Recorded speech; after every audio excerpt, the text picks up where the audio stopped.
High celebrities நான் வந்துட்டேன். மணி என்ன 3 ஆயிட்டுனா நம்ம வந்துருவோம். என்னக்கா அப்பப்போ காணாமல் போயிடுறேன்னு சொல்லிட்டு கேட்குறீங்க. எனக்கு புரியுது. பட் என்ன செய்ய, வீட்டில் கொஞ்சம் ஒர்க்கு ஜாஸ்தி. அதனால் என்னால் வீடியோ போடவே முடியல. இனி இன்ஷால்லா கண்டிப்பாக நான் வீடியோ போட பார்க்குறேன். ஓகேவா? இப்போ வாங்க வீடியோக்குள்ளே போகலாம். நிறைய பேருக்கு இருக்கிற ஒரே ஒரு டவுட் என்னென்னு பார்த்தீங்கன்னா, சம்பளம் வந்து 10 நாளில் பணம் காலியாக போயிருதுக்கா. இது என்னதான்க்கா பண்ணுறதுன்னே தெரியலை. இன்றைக்கி தான் சம்பளம் வந்த மாதிரி இருக்குது. அடுத்து 10 நாள்லேயே காலியாக போயிடுது. இன்னும் சில பேர் இருக்கிறாங்க, இன்றைக்கி தான் சம்பளம் வந்த மாதிரி இருக்குது, 1 மணி நேரத்துலேயே காணாமல் போயிடுச்சுக்கா, யாரோ திருடிட்டாங்க அப்படிங்கிற மாதிரி ஆயிடுச்சுக்கா அப்படிங்கிறாங்க. உண்மையான காரணம் என்ன? இதுதான்ப்பா. சம்பளம் வந்த நாளே மொபைலில் நோட்டிஃபிகேஷன் வரும். அப்படித்தானே? அக்கௌண்ட் பேலன்ஸ் பார்த்த உடனே நமக்கு ஒரு சந்தோஷம் வரும் பாருங்கள். முகமெல்லாம் பல்லாக இருக்கும். அந்த அளவுக்கு சந்தோஷமாக இருப்போம். பட் அதே சந்தோஷத்தை பார்த்தீங்கன்னா 10 நாளில் காணாமல் போயிடும். என்னடா இது காணாமல் போயிடும் அப்படின்னு சொன்னால், சில பேர் 10 நாளை விடுங்களேன், சில பேருக்கு ஒரு வாரம் ஒரே நாளில் கூட காலியாக போகும். அதெல்லாம் ரொம்ப கஷ்டம் அப்படின்னு சொல்லலாம். ஏன்னா இதுக்கு நம்ம பிச்சு வைப்போம் பார்த்தீங்களா, அதில் தான் நம்ம ரொம்பவே நொந்து நூடுல்ஸ் ஆயிடுவோம். ஸோ அந்த மாதிரிலாம் இல்லாமல் எப்படி ஈஸியாக சேவிங்ஸ் பண்ணுறது, எப்படி வந்து ஈஸியாக சூப்பராக வந்து சேவிங்ஸ் பண்ணலாங்கிறத நான் இனிமேல் சொல்ல போகிறேன். ஸோ டெய்லி வீடியோ இனிமேல் கண்டிப்பாக வந்துடும். ஸோ மிஸ் பண்ணாமல் பாருங்கள். இப்போ வாங்க வீடியோக்குள்ளே போகலாம். அதுக்கு முன்னாடி எப்பவும் போல் லைக் பண்ணிக்கோங்க, ஷேர் பண்ணிக்கோங்க, கமெண்ட் பண்ணிக்கோங்க, சப்ஸ்கிரைப் பண்ணிக்கோங்க. அப்படியே அந்த ஹைப்பையும் கொஞ்சம் தட்டி விட்டுக்கங்கப்பா. மாத கடைசியில் நினைப்போம், என்னடா இது இந்த மாதமும் நமக்கு வந்து சேவிங்ஸே இல்லையே அப்படின்ட்டு. பட் ஆனால் நமக்கு அந்த நேரத்தில் வந்து மனசுக்குள்ள ரொம்பவே கஷ்டமாக இருக்கும். என்னடா இந்த மாதமே இல்லாமல் போச்சு அப்படின்னு சொல்லிட்டு. ஸோ அந்த மாதிரிலாம் இருக்கக்கூடாதுங்கிறதுக்காக தான் நான் எது சொல்ல வந்திருக்கேன். இது வந்து யாருக்கெல்லாம் பொருந்தும் தெரியுமா? ஹவுஸ் ஒய்ஃபுக்கு மட்டும் அப்படின்னு நம்ம நினச்சிட்டு இருப்போம். பட் அது வந்து இல்லைங்க. உண்மை என்னென்னா, ஹவுஸ் ஒய்ஃபுக்கும் இருக்கும், அதே வந்து அதாவது ஒர்க்கிங் உமனுக்கும் இதே தான் இருக்கும். ஏன்னா ஹவுஸ் ஒய்ஃப் நினைப்பாங்க, வீட்டுக்கு தேவையானதானப்பா செலவு பண்ண, ஆனால் ஏன் பணம் வந்து கையில் நிற்கவே இல்லை அப்படின்னு சொல்லிட்டு யோசிப்பாங்க. இதே ஒர்க்கிங் உமன் எந்த மாதிரி செய்வாங்க, இஎம்ஐ பண்ணுறேன், ரெண்ட் கொடுக்குறேன், ட்ராவலு, ஃபுட்டு, இதுக்கு எல்லாத்துக்குமே பண்ணுறேன், நான் அக்கௌண்ட்டில் பார்த்தா ஜீரோன்னு இருக்குது, என்ன தான் பண்ணுறது அப்படின்னே புரியவே இல்லைப்பான்னு சொல்லிட்டு மண்டையை பிச்சுக்கிட்டு இருப்பாங்க. ஸோ மண்டையை பிச்சுக்க போகிறது என்னமோ இவங்க 2 பேர் தான். காசு இல்லைன்னாலே தன்னால் பிரச்சனைங்கிறதே வந்துடும். ஆனால் பிரச்சனை என்னென்னா, பணம் இல்லாது இல்லைங்க, எங்கே போகுதுங்கிறது தெரியாமல் மட்டும்தான். பெரிய செலவுலாம் இல்லைப்பா, நீங்கள் சின்ன சின்ன செலவுகளை தான் நம்ம சேவிங்ஸை கொஞ்சம் கொஞ்சமாக சாப்பிடுது. நல்லா கவனிச்சு பாருங்கள். ரொம்ப பெருசாக வந்து நம்ம இன்வெஸ்ட்மெண்ட் பண்ண போகிறோம். 5000 10,000 இன்வெஸ்ட்மெண்ட் பண்ண மாட்டோம்.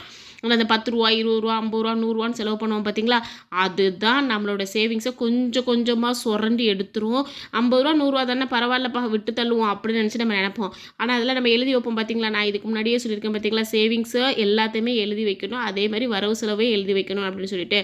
ஸோ அந்த நோட்டை எடுத்து பார்த்தா தெரியும், ஒவ்வொரு மாதமும் 3000 5000 8000ன்னு சொல்லிட்டு செலவு ஆகிக்கிட்டே இருக்கும். நமக்கே இதை பார்த்தா ஒரு பெரிய மலை மாதிரி தெரியும். நல்லா கவனிச்சு பாருங்கள். இப்போ ஒரு நாளைக்கு ஒரு 20 ரூபாய்க்கு பிஸ்கட் வாங்குறீங்கன்னா, ஒரு மாதத்துக்கு என்னாச்சு, 600 ரூபாய் ஆச்சு. இதே ஒரு மாதத்துக்கு 50 ரூபாய்க்கு ஏதோ ஒரு ஸ்நாக்ஸ் வாங்குறீங்கன்னா, ஒரு மாதத்துக்கு 1500 ரூபாய் ஆச்சு. இந்த மாதிரி தாங்க ஒவ்வொன்றும். நம்ம ஒரு நாள் 50 ரூபா தானே அப்படின்னு நினைப்போம், டெய்லி 50 ரூபா போயிட்டு போகுது அப்படின்னு நினைப்போம். பட் மாத கடைசிலன்னு பார்த்தீங்கன்னா அது ஒரு அமௌண்ட்டாகவே வந்து நிற்கும். நல்லா யோசிச்சு பாருங்கள், உங்களுக்கே புரியும். 3000லேருந்து 5000 8000 10,000 இதுவே போய்கிட்டே இருக்கும். அதாவது நம்மளுடைய லைஃப்பை பொறுத்து சில பேருக்கு வந்து 50 ரூபா பெரிய விஷயமா இருக்கும், சில பேருக்கு 100 ரூபா வந்து பெரிய விஷயமா இருக்கும், அந்த மாதிரி. ஸோ இந்த அமௌண்ட்டு நமக்காக நம்ம சேர்த்து வைக்கலாம், இல்லை கிட்ஸுக்காக சேமித்து வச்சுருக்கலாம், இல்லை அவங்களோட ஃப்யூச்சருக்காக, ஏன் நம்மளோட ஃப்யூச்சருக்காக கூட சேவ் பண்ணியிருந்துருக்கலாம். பட் நம்ம என்ன பண்ணுவோம், அதை எப்படி சேவ் பண்ணுன்னு தெரியாமல் அதை வந்து காணாமல் ஆயிடுது. ஒரு ஹவுஸ் ஒய்ஃபு கணவனோட சம்பாத்தியத்தை நல்லா சேர்த்து வச்சு அதை வந்து நல்லபடியாக மேனேஜ் பண்ணி நல்லபடியாக முன்னேற்றி கொண்டு வரணும் அப்படின்னு சொல்லிட்டு தான் எல்லாருமே நினைப்பாங்க. இதே தான்ப்பா சேலரி பர்சனாக நினைப்பாங்க. அதாவது ஒர்க்கிங் உமனும் என்ன நினைப்பாங்க, என் ஃபேமிலியை வந்து ஏதாவது ஒரு விஷயத்தில் நல்லபடியாக கொண்டு வரணும் அப்படின்னு தான் கண்டிப்பாக நினைப்பாங்க. எந்த ஒரு சேலரி பர்சனாகவும் இருக்கட்டும், இல்லை வீட்டில் இருக்கவங்களா இருக்கட்டும், எல்லோரும் நினைக்கிறது எல்லாமே ஒரே விஷயந்தான், நல்லபடியாக சேவிங்ஸ் பண்ணணும், சந்தோஷமாக வாழணும், நிம்மதியாக இருக்கணும், கடன் இல்லாமல் இருக்கணும். இது மட்டும்தான் எல்லாரோட மைண்டுக்குள்ளேயுமே ஓடும். பட் என்ன நடக்குதுன்னா, நம்ம பிளானே பண்ண மாட்டோம். பிரச்சனையே அதுதான். எப்படி பிளான் பண்ணணுன்னே தெரியாது. ஃபஸ்ட்டு பிளான் பண்ணணும். பிளான் இருந்துட்டாலே போதும், எல்லாமே நம்ம கையில் கண்டிப்பாக தங்கும். நம்மளோட வீடியோ பார்க்குற ரெகுலராக உள்ள சப்ஸ்கிரைபர் எல்லாருக்குமே தெரியும், நம்ம வந்து பட்ஜெட்டில் தான் வாழ்ந்துக்கிட்டு இருக்கோம் அப்படின்னு சொல்லிட்டு. பட்ஜெட் போட்டு வாழ்ந்தால் மட்டும்தான் நம்மளால் நிம்மதியாக வாழ முடியும், கடனே இல்லாமல் வாழ முடியும். ஸோ பட்ஜெட் எப்படி போடணும் அப்படின்னு தெரியாதவங்க கூட நீங்கள் என்னோடய வீடியோ போய் பாருங்கள், உங்களுக்கு தெரியும். 15,000 சம்பளத்தில் எப்படி வந்து பட்ஜெட் போடலாம், 20,000 எப்படி போடலாம், 30,000 எப்படி போடலாம்னு சொல்லிட்டு எல்லா வீடியோவுமே டீட்டெயிலாக போட்டிருக்கேன். உங்களுக்கு இன்னும் ஏதாவது வீடியோ தேவைப்பட்டாலும் சொல்லுங்கள், நான் கண்டிப்பாக போடுறேன். நம்ம இப்போ சேலரி வாங்குகிறோன்னு வைங்களேன், வாங்கின உடனே என்ன பண்ணணும்னா, ஃபஸ்ட்டு வாடகைக்கு, கரண்ட் பில்லுக்கு, கேபிளுக்கு, மொபைலுக்கு, இப்படி ஒவ்வொன்றா எடுத்து வைக்கிறதுக்கு முன்னாடி சேவிங்ஸ்க்கு அப்படின்னு சொல்லிட்டு எடுத்து வச்சிடணும். மெயினாக எமர்ஜென்சிக்குன்னு ஒரு 500 ரூபாய் எடுத்து வச்சிடணும். இந்த மாதிரி நீங்கள் எடுத்து வச்சா மட்டும்தான் நம்மளால் சேவிங்ஸ் பண்ண முடியும். எதுவுமே பண்ணாமல் இருந்து திடீர்னு வந்து சேவிங்ஸ் பண்ணவே இல்லை, இன்றைக்கி பாரு மாத கடைசியில் கையில் காசே இல்லை அப்படின்னு ஃபீல் பண்ணுறத விட, இது எவ்வளவோ ஈஸி. ஸோ கண்டிப்பாக இந்த மாதிரி ட்ரை பண்ணி பாருங்கள். நான் சொல்கிற மெத்தட் எல்லாமே. ஏன்னா நிறைய பேருக்கு ஒரே ஒரு விஷயந்தான், என்னடா இது நல்லபடியாக சம்பாதிக்கிறோம், ஆனால் மாத கடைசியில் பார்த்தா பிச்சைக்காரங்களோட மோசமாக இருக்க மாட்டா அப்படிங்கிற மாதிரி தான் யோசிப்பாங்க. உண்மை அதுதான். மாத கடைசியில் பார்த்திங்கன்னா பெட்ரோல் போடுறதுக்கே வழி இல்லாமலாம் நாங்கள்லாம் இருந்திருக்கிறோம். கையில் காசே இல்லாமலாம் இருந்திருக்குது. ஸோ அதனால தான் சொல்கிறேன், பிளானிங் முக்கியம்.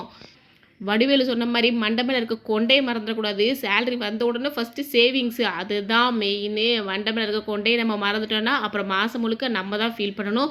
ஸோ ஆசை மட்டும் போதாது, சேவிங்ஸும் வேணும், அவேர்னஸும் வேணும்.